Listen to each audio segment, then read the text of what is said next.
한미장로교회 금요예배 나오신 모든 분들을 주님의 이름으로 환영합니다. 지금 앞뒤 저에 계신 분들과 함께 인사 나누시겠습니다.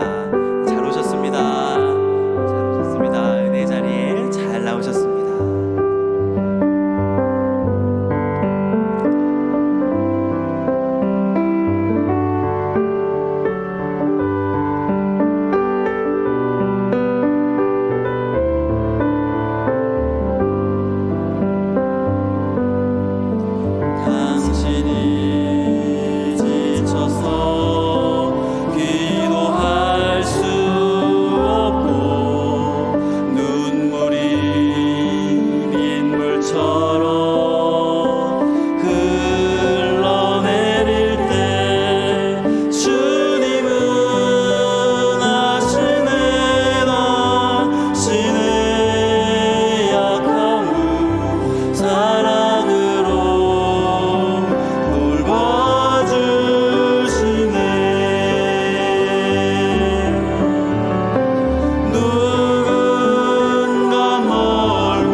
시간 일어나셔서 힘차게 주님 찬양하며 나아갑니다.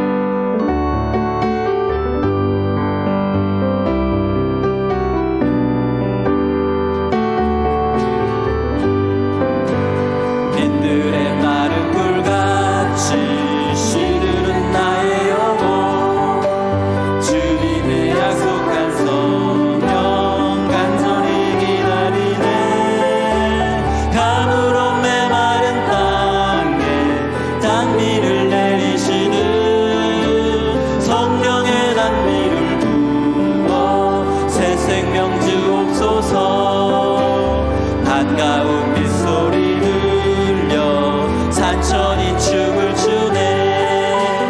봄비로 내리는 성령 내게도 주옵소서. 가물어 메마른 땅에 단비를 내리시듯 성령의 단비를 부어 새 생명 주옵소서. 철 따라 우노를 내려 초목이 무성하니 갈급한 부족한 내 심령 위에 성령을 부소서.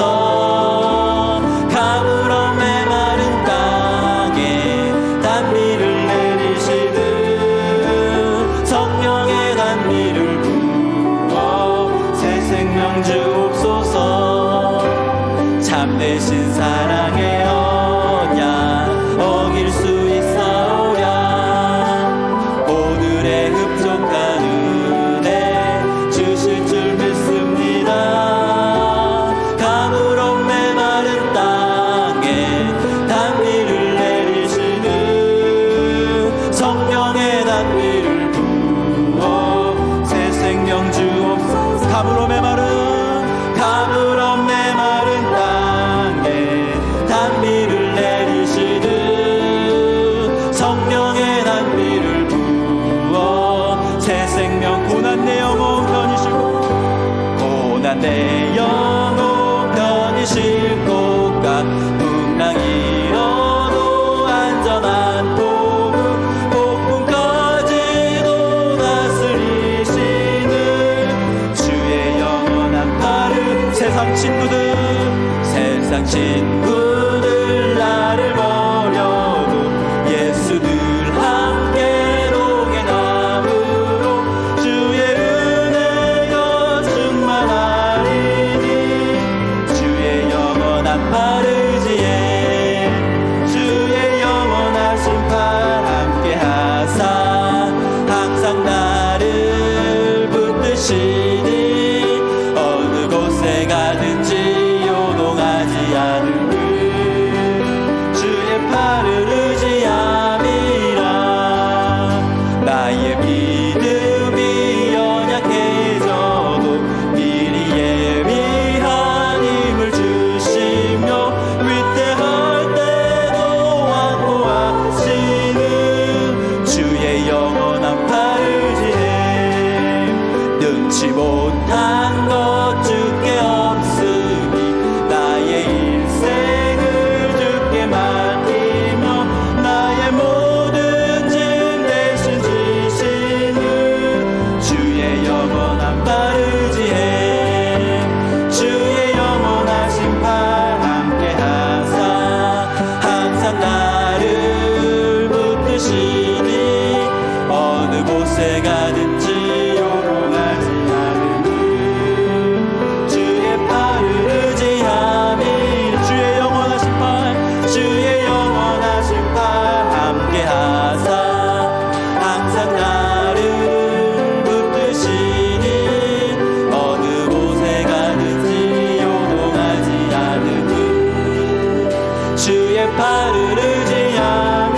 주의 영원하신 팔 주의 영원하신 팔 함께 하사 항상 나를 붙드시니.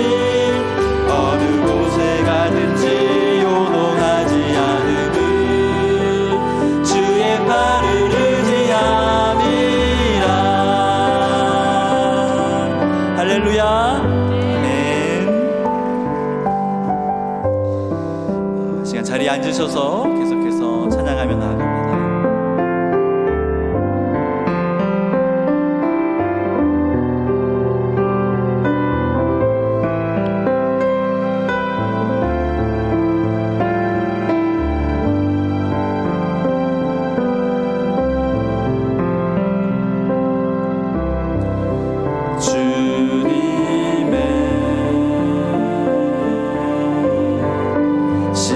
시간에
기도할 때 하나님 저희들 기다리기를 원합니다. 하나님 힘들고 지치고 고나지만 하나님 주님께서 저희들에게 기다리라고 말씀하시면 저희들 기다리며 기도하기를 원합니다. 하나님 이 시간 저희들의 마음에 만져주시고 우리들의 상처를 치유하여 주시옵소서. 이 시간 함께 기도하며 나아갑니다.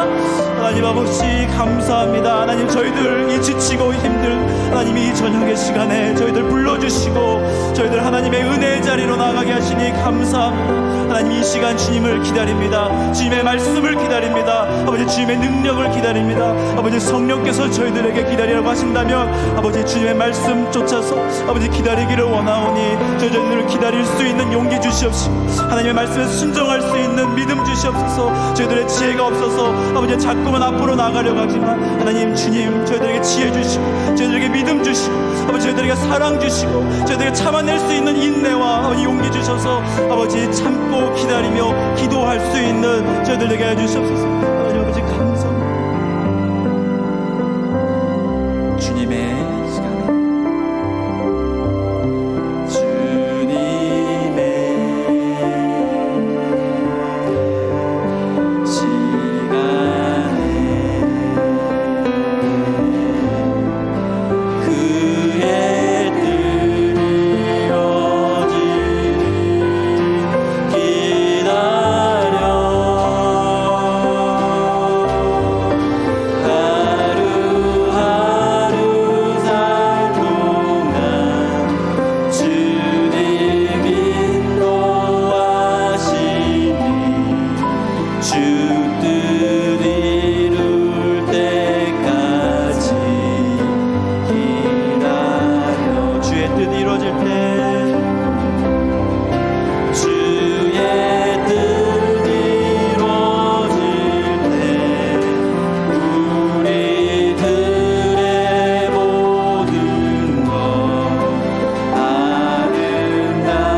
예배의 자리로 나아갑니다. 참 좋으신 하나님, 하나님이 저희를 오늘 이 순간까지 기다리심을 압니다. 오늘 저희들이 하나님의 말씀을 통해서 함께 나눌 때 저희들의 내면이 보여지게 하여 주시고 하나님 저희 내면이 치유되게 하시며 저희들에게 맡기신 교회를 건강하게 잘 지킬 수 있는 저희들 되게 하여 주옵소서. 하루의 피로가 쌓여지고 있지만 하나님 이 예배 가운데 저희들에게 힘 주시기를 원하며 저희들의 육체가 저희들의 영과 혼이 강건해질 수 있도록 인도하여 주옵소서. 예수님의 이름으로 기도드립니다. 아멘.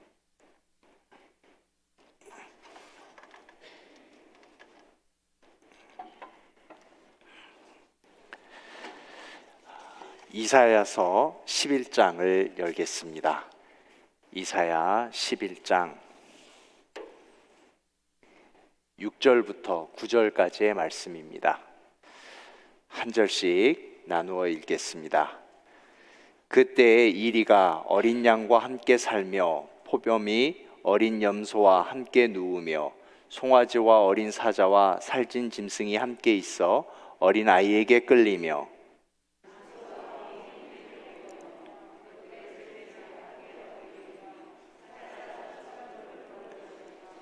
젖먹는 아이가 독사의 구멍에서 장난하며 젖된 어린아이가 독사의 굴에 손을 넣을 것이라.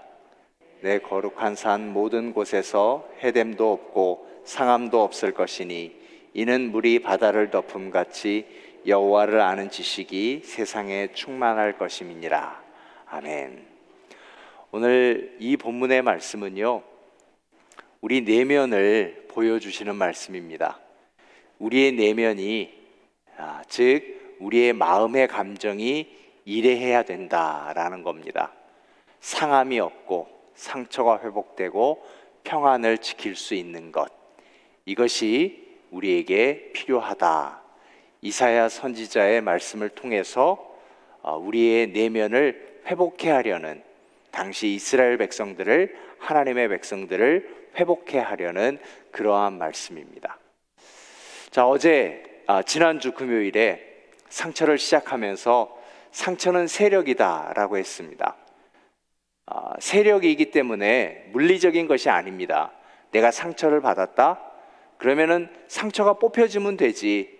성경에 쓴뿌리라고 했으니까 이 미러 루트는 뽑혀주면 되는 거 아니냐? 아니요, 그렇지가 않습니다. 한 번 받은 상처는 우리 속에 계속 남아 있습니다. 그 상처는 물론 대부분의 것은 조금씩 치유되고 회복되는 것이지만, 그러나 완전히 사라지는 것이 아니라 언젠가 우리가 어떠한 사건과 접붙이게 될 때는 다시 올라오고 다시 올라오고 하는 겁니다.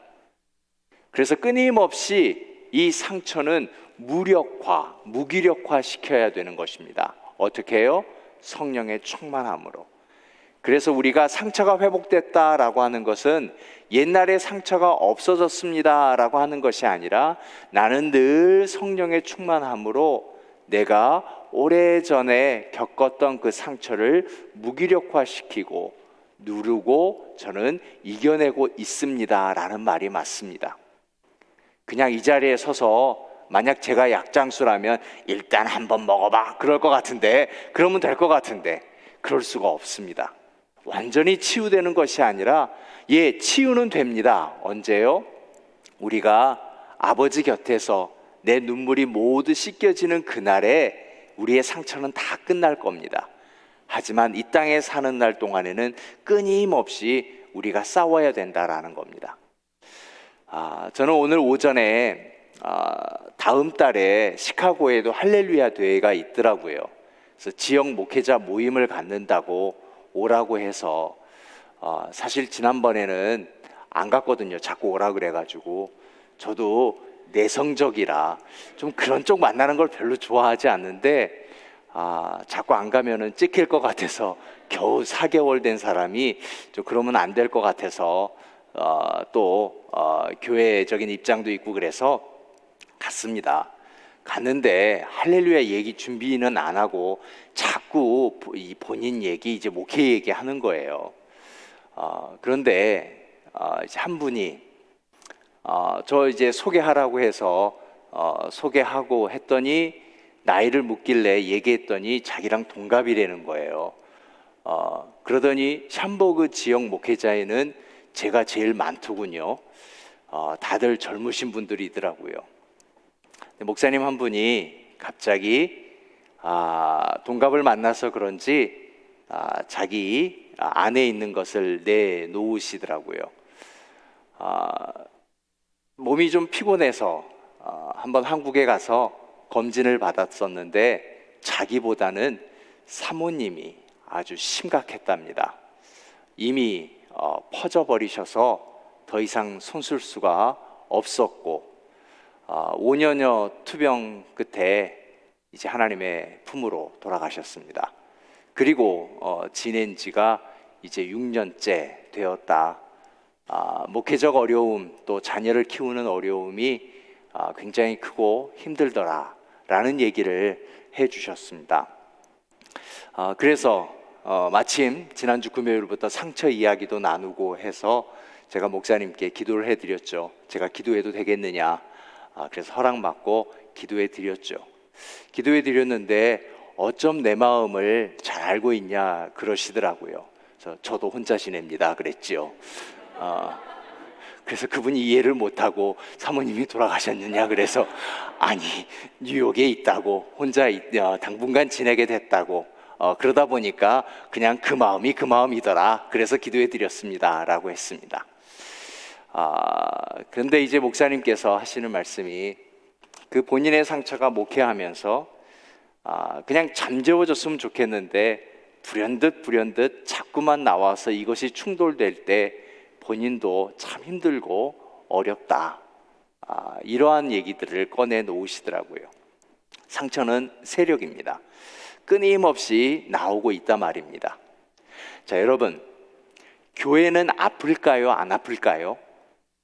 교회도 생명체이기 때문에 아픕니다. 그러면 교회가 아픈 이유는, 이 교회가 왜 아플까요? 교회 안에 있는 나 때문에 아픈 겁니다. 그래서 교회가 아프지 않고 건강하려면 내가 나를 잘 알아야 합니다. 그래서 하나님의 말씀은 미러입니다. 하나님의 말씀을 통해서 나를 알고 또 내 안에 어떠한 상처가 있는지, 내 상처가 눌려지지 아니하고 누군가에게 반응해버리고 사건에 반응해버리면 그것은 더 큰 문제를 일으키고 교회를 아프게 할 수 있기 때문에 이 부분을 알고 가자라고 하는 겁니다. 이 부분을 특별하게 공부했던 것도 아니고 지난 목회 가운데 이민 목회를 하면서 메모해 놓았던 것들을 조금씩 함께 나누면서 우리가 우리의 모습을 보면서 이제 건강한 교회를 한번 잘 지켜가 보자라고 하는 겁니다. 그래서 지난주에는 서론적으로 말씀을 드렸고, 오늘에는 상처의 종류가 있는데 나는 어떤 종류의 상처가 있는지 나누다 보면 다 있습니다. 그냥 5가지 나눌 텐데 이 5가지가 조금씩은 다 있게 됩니다. 그래서 이것을 한번 우리가 이겨내기 위해서, 잘 누르기 위해서 함께 나누자라고 하는 겁니다. 오늘 읽은 이사야 11장의 말씀처럼 상함이 없도록 어린아이가 독사굴에 손을 넣어도 물지 아니하는 그 평강, 서로가 서로를 공격하지 아니하고 존중하고 사랑하는 그 내면, 그걸 우리가 회복하자라고 하는 겁니다. 자, 상처의 종류를 보면, 자, 첫째, 여러분 내용원의 내시경 찾으셨죠? 오늘 상처의 종류 첫 번째는 거절감입니다. 거절감, 누가 나를 거절했다라고 하는 것이 아니라 이 거절감이라고 하는 것은 모든 상처의 출발이 되는 것입니다. 거절감이라고 하는 것은 나를 알아주기를 원하는데 나를 알아주지 않습니다. 특별히 교회 공동체에서 이 일들이 더 많이 있습니다. 나의 존재감. 대개 공동체에서는 존재감이 있기 마련입니다. 그래서 이 존재감을 부각시키려고 좀 존재적인 일들을 하게 되는데 서로가 서로에 대해서 존재를 인정하지 않게 되면 이 거절감이 상처로 자리 잡게 되는 겁니다. 사실 모든 상처의 시작은 가정입니다. 아이들이 그래요. 아이들이 엄마가 알아주기를 원하고 아빠가 알아주기를 원하는데 엄마 아빠가 그냥 무관심하게 될 때 자녀들은 거기에 대해서 거절감의 상처, 즉 상처의 시작이 거기서부터 시작되는 것입니다. 한 분이 교회에 왔어요. 큰 교회예요. 그런데 자기를 알아주지 않더래요. 그래서 한 번은 오랜 시간이 지난 후에 한 번은 그냥 화려한 모자, 챙이 긴 모자를 쓰고 예배에 참석했대요.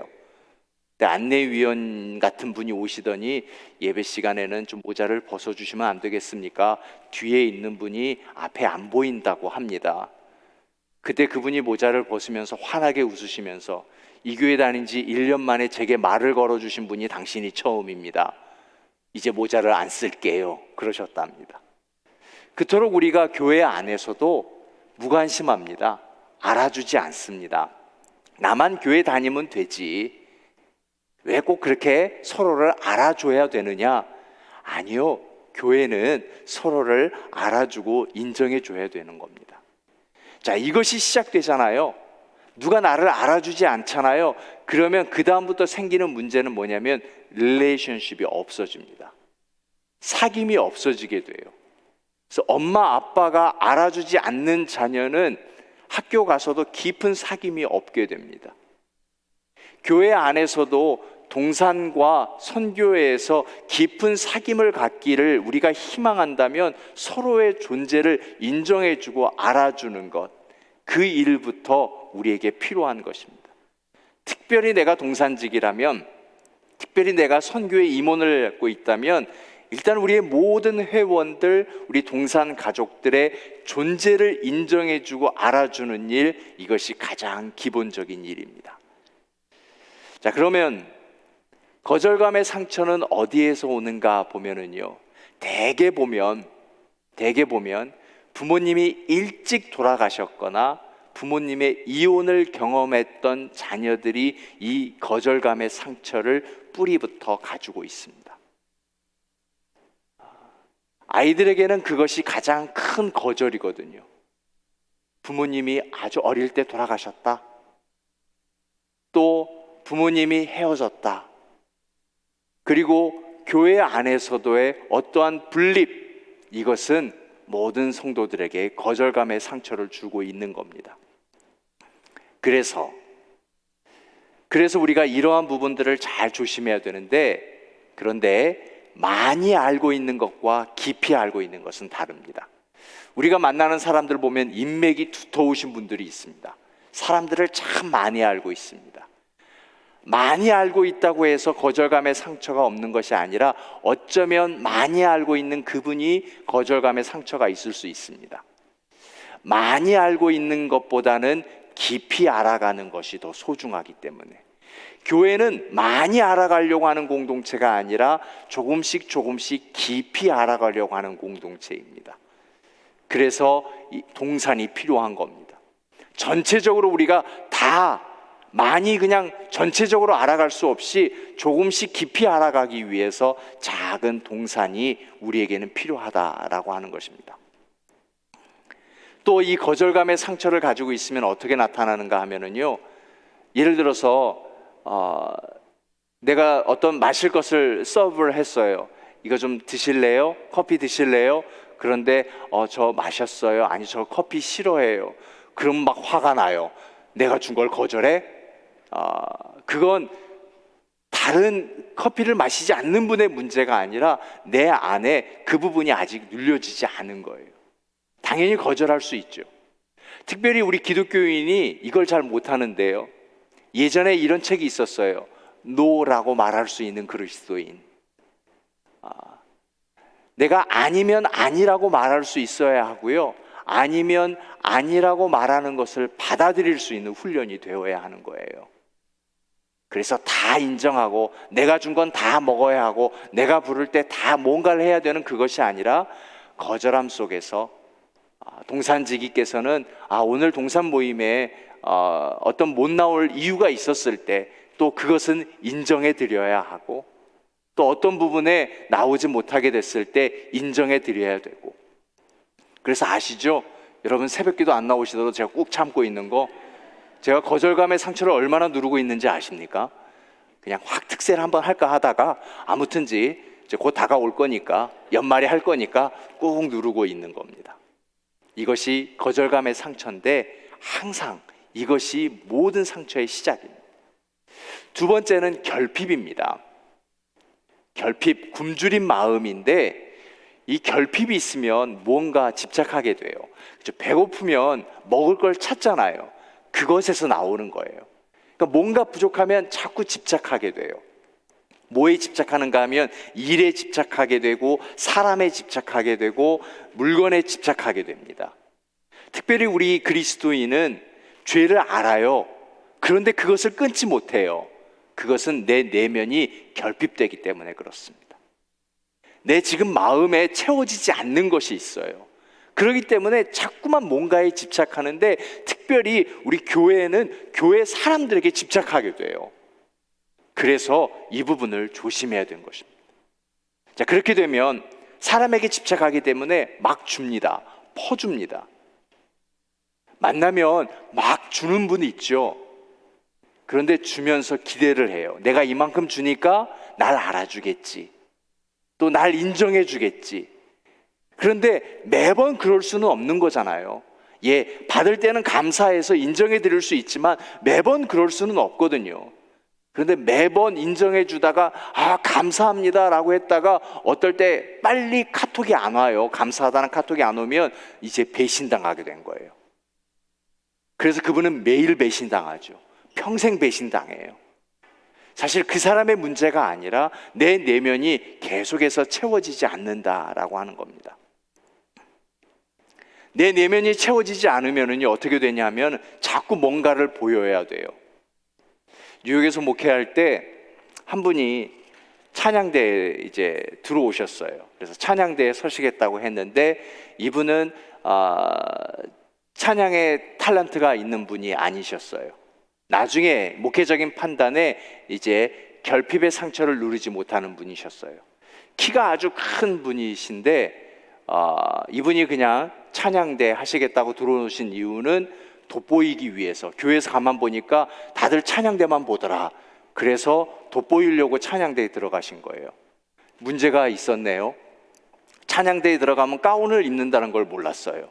아무리 화려한 옷을 입어도 가운으로 덮여버리니까 이분이 머리를 노랗게 하셨어요. 그래서 노란 머리는 다 기억하는데 정작 본인이 좀 더 알리고 싶은 거예요. 나중에 목회 상담을 해보니까 이분은 어릴 적에 좀 아버지가 자기를 잘 키워줬으면 좋겠다 했는데 아버지가 알아주지 않았어요. 거절감의 시작으로 뉴욕에서 15살에 청바지 모델로 캐스팅이 됐어요. 그러니까 길거리에 뽑힌 거죠. 한국 여자분으로서 키가 굉장히 컸어요. 그러니까 또 청바지 모델로 뽑힐 정도니까 얼마나 좋았겠어요. 그런데 그만 21살에 자기를 너무 잘해준다 그래서 15살 난 미국 남자와 결혼을 하겠다고 온 집안을 다 뒤집어 놨어요. 자기를 너무 잘해준다는 거예요. 말릴 수가 없었어요. 그렇게 해서 결혼을 했는데 그만 결혼 생활을 길게 가지 아니하고 그 관심은 남편이 다른 데로 가버려서 또 이혼을 하게 되었죠. 자, 그 상처로 교회를 여러 군데 다녔어요. 자기를 알아주는 교회를 다니다가 제가 목회하는 교회에 와서는 이제 급기야 찬양대를 하기 시작했죠. 그분의 문제는 결핍의 문제였어요. 그래서 그 안에 내면이 결핍된 부분들을 치유하려고 애를 썼습니다. 그래서 이분은 성경 공부에 참여해야 하고 선교 훈련에 참여하고 그 내면을 충실하기 위해서 많은 노력을 했어요. 이제는 찬양대에 쓰셔도 머리를 노랗게 물들이지 않습니다. 본인을 나타내려고 하지 않아요. 내면이 채워짐을 통하여서 그 상처들을 잘 다스리고 있는 거예요. 그렇기 때문에 채워지는 것이 참 중요합니다. 근데 채워지는 것은 내면만이 아니에요. 육체도 그렇습니다. 여러분 아실 거예요. 부부싸움의 51%에 해당되는 것이 뭐 때문인지 아세요? 나 밥 안 준다. 이게 전 세계 동일하는 거예요. 제가 그 데이터를 보고 목회에 적용했는데요. 당회는 절대 무슨 일이 있어도 먹고 한다. 그리고 공부했죠.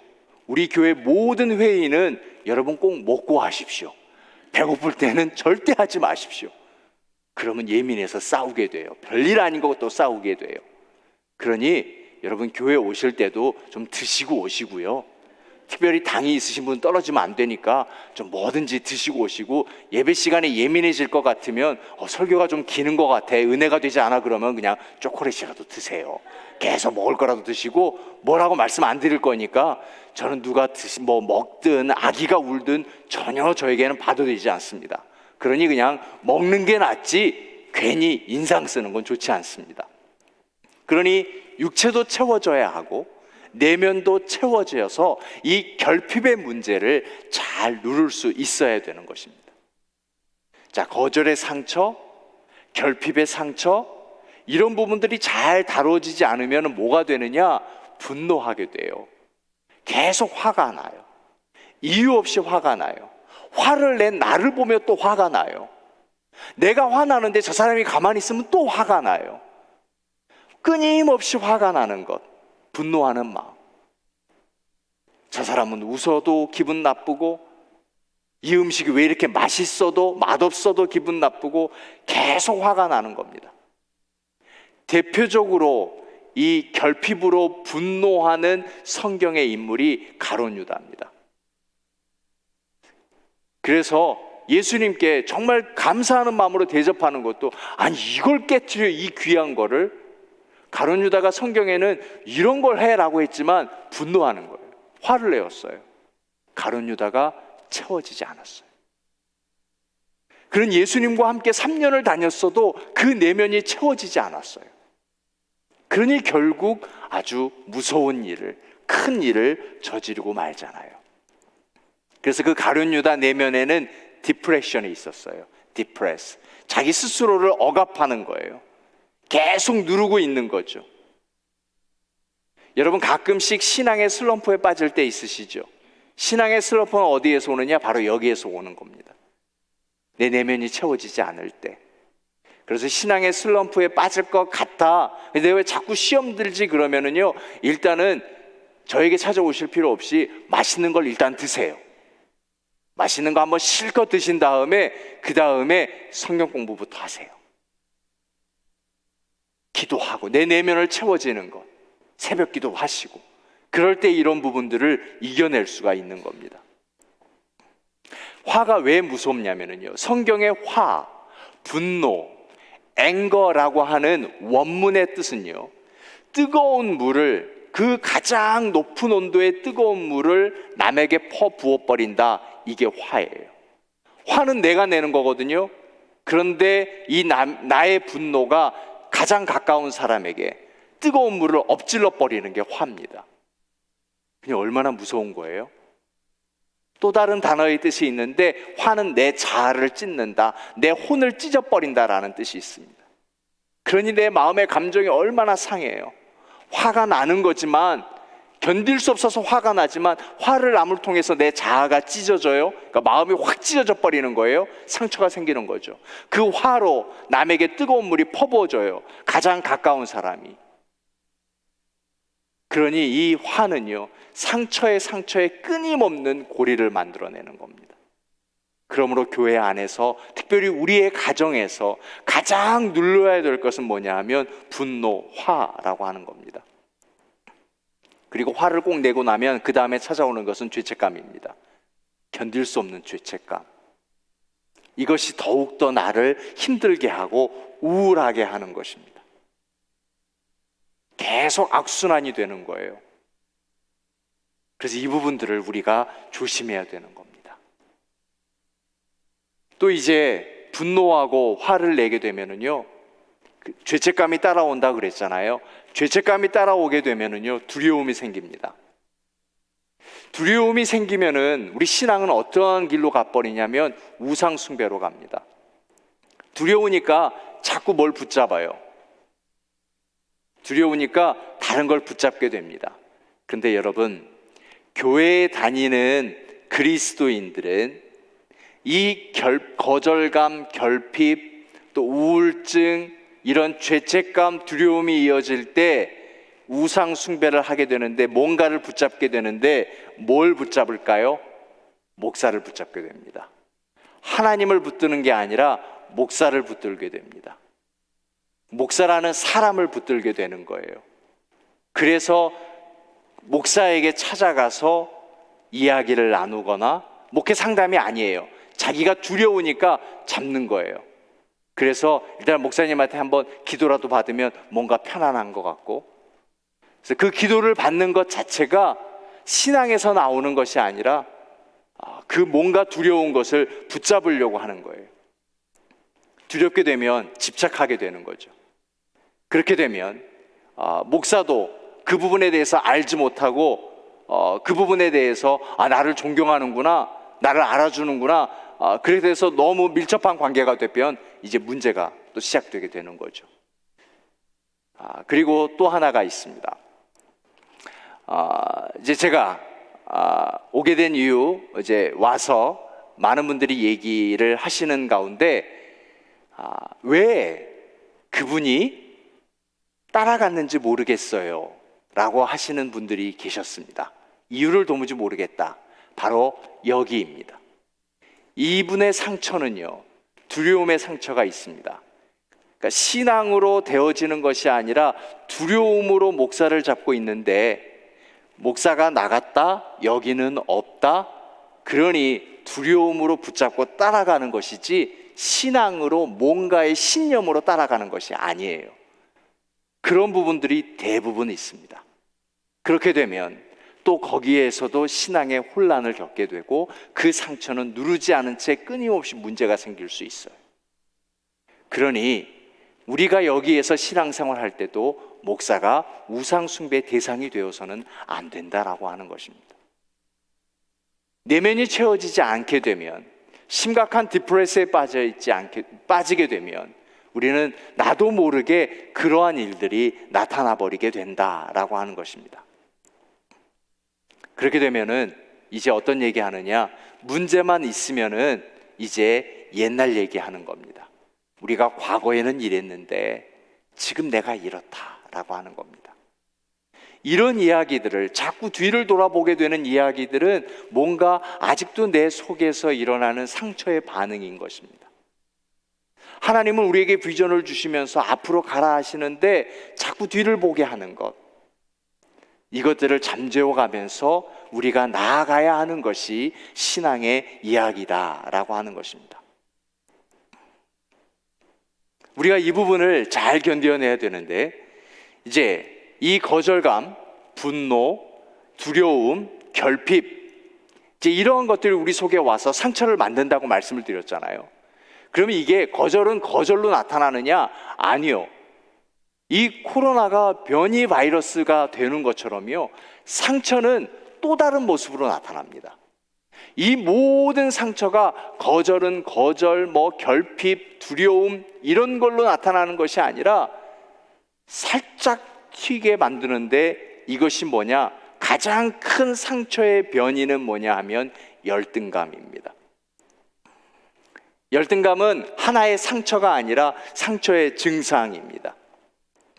내가 어떤 내면이 결핍된 것, 배고픈 것, 분노하는 것, 두려워하는 것, 이 모든 것 열등감입니다. 셀프 에스팀이라고 하죠. 이게 너무 낮아요. 그래 매사에 자신감이 없습니다. 그래서 열등감이 있으면 자기 잠재력을 마비시켜 버립니다. 분명히 할 수 있거든요. 할 수 있는데 못해요. 안 해요. 그것은 내 속의 상처의 문제입니다. 그래서 우리는 할 수 있어야 됩니다. 준비되어야 합니다. 그래서 교회 안에서는 사역을 하는 것은 사람이 없어서가 아니라, 일할 사람이 없어서가 아니라 끊임없이 이 부분을 이겨내기 위해서 사역을 종용하는 것입니다. 교회가 한 번도 일꾼이 없어서, 사람이 없어서 교회가 돌아가지 않는 교회는 없습니다. 개척교회든 큰 교회든 하나님의 기관, 하나님이 세우신 교회는 이렇게 움직여집니다.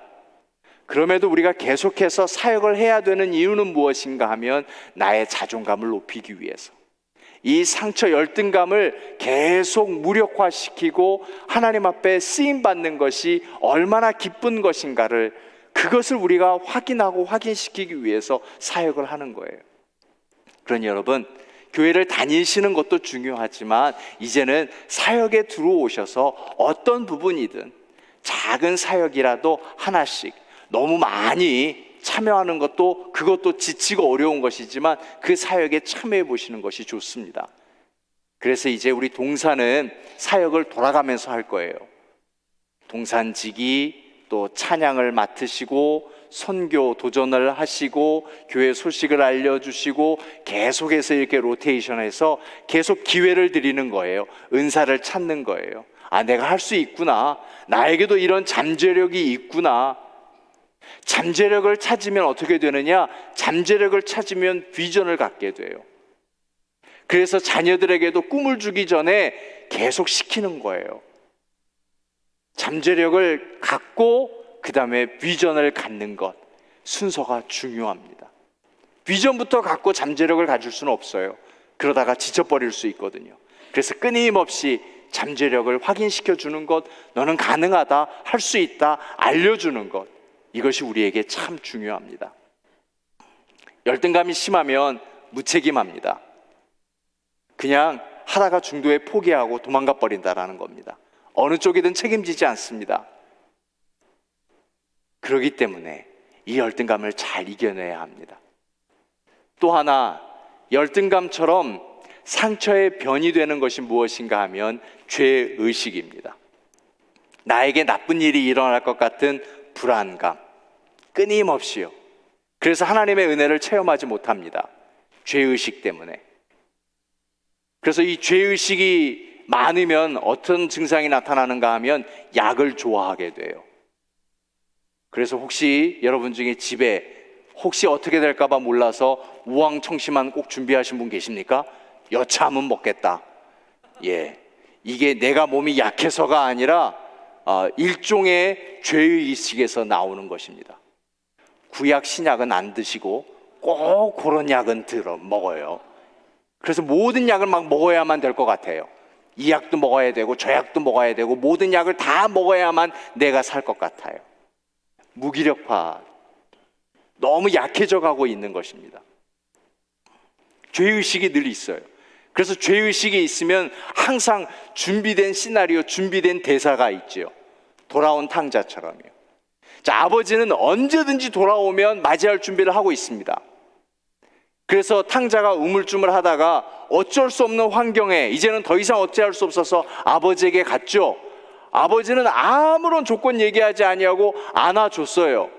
아니, 아버지가 안아주고 그러면은 감사합니다 그러든가 아니면 좀 울든가 그러면 되잖아요.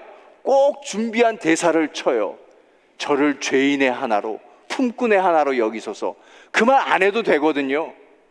그러니까 죄의식 상처가 있는 분은요, 분위기와 뭐 관계없이 꼭 자기 준비한 대사를 쳐야만 돼요. 회의할 때 그렇죠. 아, 우리 교회는 없구나. 예. 없으면 다행입니다. 예. 어떤 모임 가운데, 어떤 가운데 이미 분위기는 그것이 다 아닌데 자기가 준비한 모든 그 대사, 자기가 준비한 말은 꼭 한마디 하고 가야 되는 것. 바로 이것은 이제 그 사람의 성격은 왜 그러냐 그러지 마시고, 아직 해결되지 않은 상처가 있구나. 그리고 우리가 기도해 줘야 되는 거예요. 그분의 내면을 우리가 볼 수 있게 되는 거예요. 그래서 그렇게 고쳐줘야 되는 것이죠. 그런데 상처는 어디서 시작되는가 하면 가정에서부터 시작됩니다. 절대로 교회에서부터 시작되지 않아요. 가정에서부터 시작됩니다. 상처받은 아버지, 상처받은 어머니가 그 상처를 자녀에게 주고 그 자녀가 자라가면서 또 상처를 낳게 되는 것입니다. 그래서 지금 나로부터 이 상처를 해결되지 않으면 벌써 우리 자녀는 나로 인하여서 끊임없이 상처를 받고 있는 거예요. 그리고 이 상처는 또 그 자녀가 자녀를 낳게 될 때, 또 그 자녀가 다른 친구들에게 다른 모임에 있어서 상처를 전달하게 된다라고 하는 겁니다. 제가 영국에 집회를 갔는데 저를 초청해 주셨던 목사님이 귀가 한쪽에 안 들리세요. 근데 본인이 자기는 목사를 되려고 했던 것이 아니라 음악가가 되는 것이 꿈이었답니다. 근데 아버지에게 뺨을 맞았는데 아버지가 분노 가운데 잘못 때리셔가지고 귀를 때리셨어요. 그래서 어릴 때 이제 한쪽 청력을 잃어서 음악으로는 도저히 해결될 수 없었던 것이었어요. 그리고 이제 시간이 지나가면서 이분은 콜링을 받았고 목사가 되어서 영국에 이민 목회를 하게 되는데요. 계속해서 어떠한 문제가 있을 때마다 올라오는 거예요. 당회를 힘들게 마치고 집에 갔는데 자녀가 어떠한 부분에 있어서 부딪혔나 봐요. 자기도 모르게 손을 들어서 자녀의 뺨을 때렸어요. 상처가 해결되지 않으면, 이 부분을 누리지 않게 되면 목사가 그 이상이 된다 할지라도요, 이 부분이 해결되지 않는다고요. 그렇기 때문에 상처는 얼마나 중요한지요. 그런데 이 일들이 가정에서만 일어나느냐? 그렇지 않다고요. 꼭 내 상처는 내가 속한 공동체에 나타나게 되어 있습니다.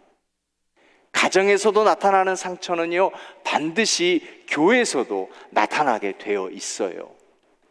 그렇기 때문에 우리가 건강한 교회가 되기 위해서 이러한 부분들을 이겨내는 것이 얼마나 중요한지 모릅니다. 제가 목회하던 교회에서는요, 그냥 얘기를 하시는 거예요. 이제 본인은 아이를 체벌하시는데 체벌한 다음에 꼭 풀어주면서 햄버거를 사주신대요. 근데 한 번은 씩씩하시면서 저한테 또 얘기를 해주셨어요. 예전에는 매를 때리고 햄버거를 사주면 잘 먹더니 이번에는 햄버거를 안 먹더래요. 그래서 또 때려줬대요. 아버지가 사준 햄버거를 안 먹었다고. 그럼 누구의 상처일까요? 아버지의 상처인 거죠. 그 아버지의 상처가 아이에게 그대로 가고 있다라고 하는 거예요. 그래서 우리가 서로 치료해 줘야 되는 거예요. 만약 아버지가 그렇게 분노를 하게 되면 옆에서 어머니가 풀어 주어야 하고, 어머니에게 상처를 받았다라고 하면 또 아버지가 반대편에서 치료해 주어야 하고, 자, 우리가 그것을 알게 되었을 때 교회 안에서도 아버지가 있고 교회 안에서도 어머니가 있어야 된다라는 거죠. 서로 치료해 주고 닦아 주고요. 저희 아버지는 경찰관이셨습니다. 저희 집에는 그 경찰봉이 있었어요. 저 때문에. 저희 아버지 말씀으로는 제가 6개월만 지나면은 약효가 떨어진대요. 그 버릇이 없어진대나요? 그래서 6개월에 한 번씩 저는 엎드려 뻗쳐하고 그 박달나무로 된 경찰봉으로 엉덩이를 맞아야만 했었어요. 그때는 그냥 아버지가 때리시니까 맞아야 되는구나 라고 했었고, 그러면 항상 매를 맞고 나면 어머니는 안티프라미를 들고 맞은 곳을 발라주셨죠. 그게 더 따갑고 아팠어요. 차라리 발라주지 말지. 그런 아픔과 치유, 나중에 알게 되었는데 이것이 참 중요하더라고요. 아픔을 그대로 놔두면 안 돼요. 아유, 저 인간 성격 말리지 말아야지, 그러고 놔둬버리면, 나중에 해줘야지 라고 해버리면 이 약효가 너무 오래 가버리면 안 된다라는 겁니다. 그래서 빨리 그 자리에서 눈물을 닦아주고 회복해주는 일, 이것이 참 중요합니다. 그런데요, 최근에 목회하면서 그보다 더 불행한 가정 환경보다 정말 무서운 것이 무엇인가를 알게 되었는데, 과잉보호라는 것을 알게 되었습니다. 과잉보호로 자라난 아이들이 커가면서 결정을 못해요. 한 아이 자녀를 키우는 가정이었는데 누가 봐도 과잉보호였습니다. 그래도 이 아이가 잘 자라왔는데 이제 함께 선교를 갔거든요. 웨일즈에 선교를 갔는데 자기가 결정해야 될 때 결정하지를 못해요. 팀 리더가 되었는데 결정하지를 못해요. 너무 과잉 보도를 받아서 본인은 나는 아무것도 아니라는, 나는 결정을 못한다는 생각을 갖고 있어요. 항상 모든 결정은 엄마가 해줬어요. 항상 모든 결정은 아버지가 해줬어요. 그래서 자기가 결정을 못하는 거예요. 과잉보호. 심각한 체벌도 문제지만 과잉보호는 더 큰 문제를 낳게 되는 겁니다. 그런데요, 이제 선교 후에 그 선교 이벨루에이션을 하면서 전사님을 통해서 결정을 못했던 어떤 리더십에 문제가 생겼다는 것을 제가 들었고, 그래서 함께 선교팀과 이제 그 리더들을 함께 놓고 이야기를 나누는 가운데 이 아이가 무엇 때문에 상처를 받았는지를 알게 되었습니다. 엄마가 속상하면 늘 그러는 거예요. 너 하나밖에 없는데 널 두고 내가 먼저 눈을 감으면 너 어떻게 살래? 엄마는 말을 잘 들으라고 말하는 것이었지만 아이에게는 이것이 공포가 되는 거예요. 사랑하는 여러분, 아이를 두고서 내가 죽는다 부모님 먼저 그렇게 말씀하지 마십시오. 아이에게는 굉장한 공포가 되는 거예요. 이것이 상처가 되는 거예요. 이것으로 결국은 결정 장애를 일으키는 거예요. 정말 중요할 때 결정을 못하게 되는 거예요. 그렇게 되면 조건을 붙게 되는 거죠. 내가 뭘 하게 되면 이거 해달라고. 이것이 신앙적으로도 하나님 이거 해주세요. 그럼 제가 이거 할게요. 마치 건강한 신앙처럼 보이지만은요, 이 또한 상처에서 시작되는 것입니다. 서원을 잘못하게 되면 자기를 학대하고 자기를 푸시하는 거예요. 그렇게 되면 비교하게 됩니다. 강한 거절감의 표현입니다. 비교요. 제가 목회할 때도 그랬었습니다. 아들 둘인데 형이 공부를 굉장히 잘했어요. 그래서 그러니까 이분은 이미 이제 성장해서 뉴욕에 오신 분이에요. 뉴욕에서 자란 분이 아니라. 근데 이제 이분이 상처를 가지고 있는데 자기 형은 공부를 너무 잘한다는 거예요.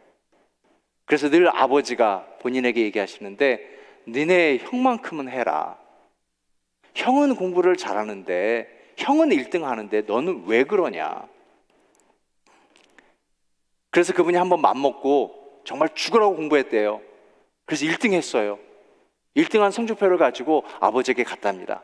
아버지, 저 1등 했어요. 아버지가 칭찬해 줄 것을, 알아줄 것을 기대하고, 아버지가 성적표를 보시더니 니네 형은 전교 1등이야. 또 인정을 안 해주는 거예요. 그 거절감의 상처, 그때 그 분노, 그 아픔이 계속해서 남아서요, 그분은 신앙생활을 잘 했거든요. 그래서 교회에서 공천이 되었는데 받을 수가 없어요. 자기가 해 나갈 수가 없다고. 그것을 존중했어요. 그래서 그분이 공천받지 않는 것을 인정해 드리고 존중해 드렸어요.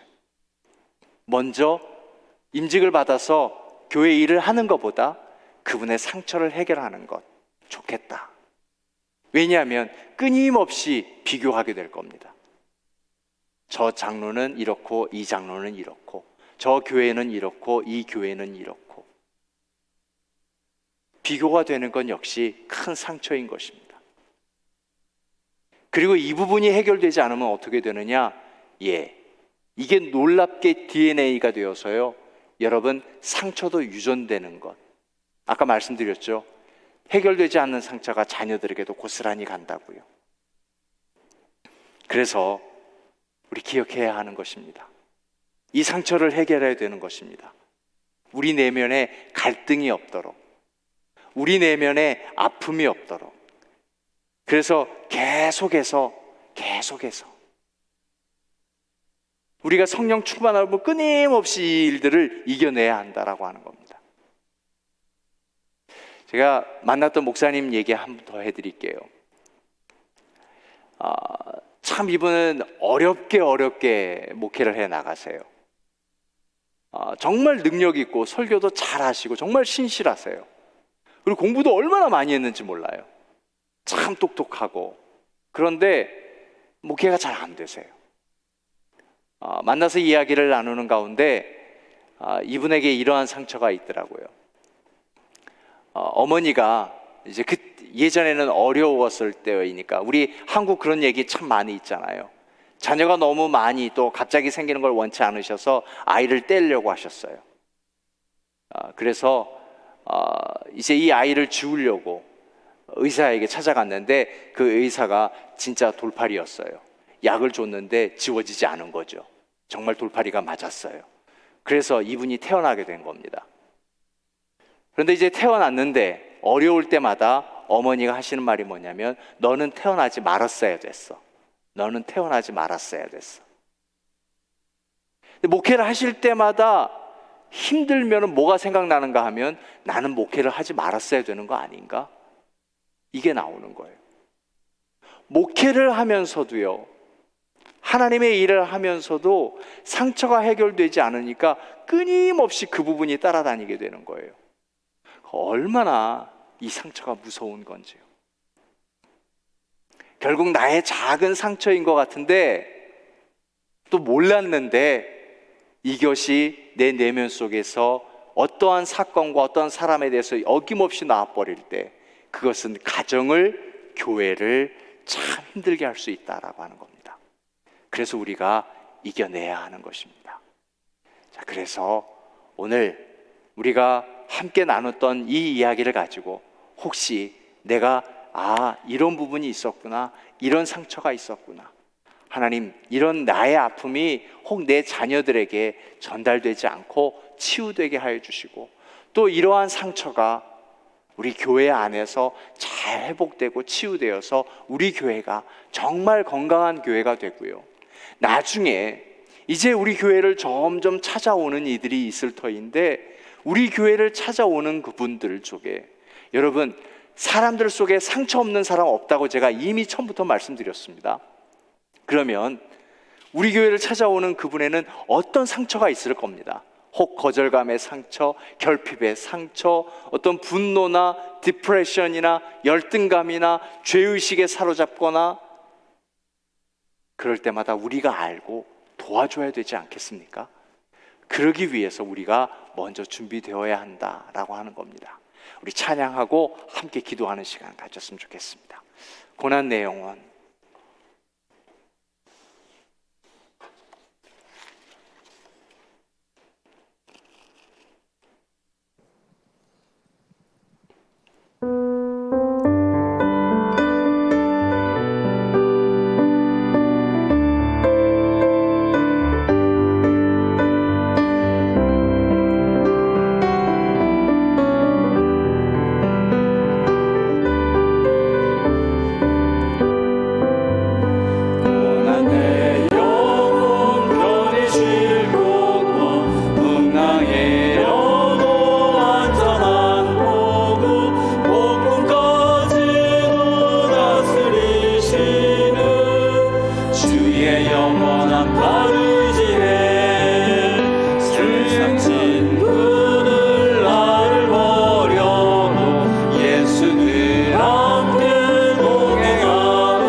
상처는 완전히 뿌리 뽑히지 않습니다.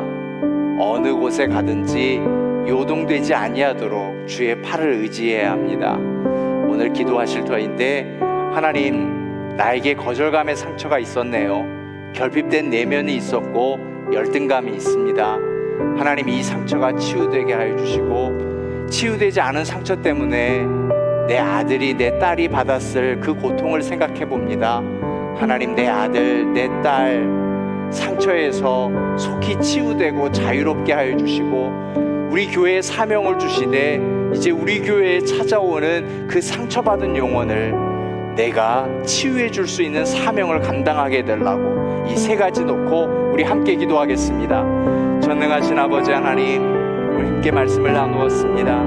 하나님, 분명히 우리 내면에는 상함이 없고 어린아이의 손이 독사굴에 넣어도 물지 아니하는 그런 평화로움의 내면이 되어야 할 터인데, 거절감의 상처 있습니다. 내 존재를 알아주지 않는 것으로 인하여서 상처를 받았습니다. 내면에 결핍함이 있습니다. 굶주림이 있습니다. 하나님, 그로 인하여서 분노하였고, 하나님, 화를 내어서 내 자아가 찢어지며 가장 가까이에 있는 가족이 상처를 받았습니다. 하나님, 두려움이 있습니다. 하나님, 그 두려움이 하나님 우상 숭배를 하게 되었고, 아버지 원치 않는 길로 갔습니다. 하나님 이 모든 것을 하나님 앞에 내어놓으니 하나님 나의 열등감, 나의 죄의식 이 모든 것을 치유하여 주옵시고 이 고난 내 영혼을 오직 하나님의 말씀 주의 팔을 의지함으로 이겨낼 수 있도록 인도하여 주옵소서. 하나님 상처는 자녀들에게 물려지게 됩니다. 하나님 내가 상처를 지혜롭게 해결하지 못해서 우리 자녀들이 상처를 받았음을 용서하여 주옵소서. 하나님 나로 인하여서 받을 우리 자녀들 하나님 그 마음을 그 내면을 건강케 하여 주셔서 하나님 그 상처가 우리 자녀들에게서 끝날 수 있고 치유될 수 있도록 인도하여 주시옵소서. 아버지 하나님 그리하여 이제 우리 교회에 찾아오는 모든 상처받은 영혼들을 치유하는 사명이 우리에게 있사오니 하나님 치유하여 주시고 하나님 고쳐주시어서 우리 교회가 건강한 교회가 될 수 있도록 주여 인도하여 주시고 하나님 도와주시옵소서.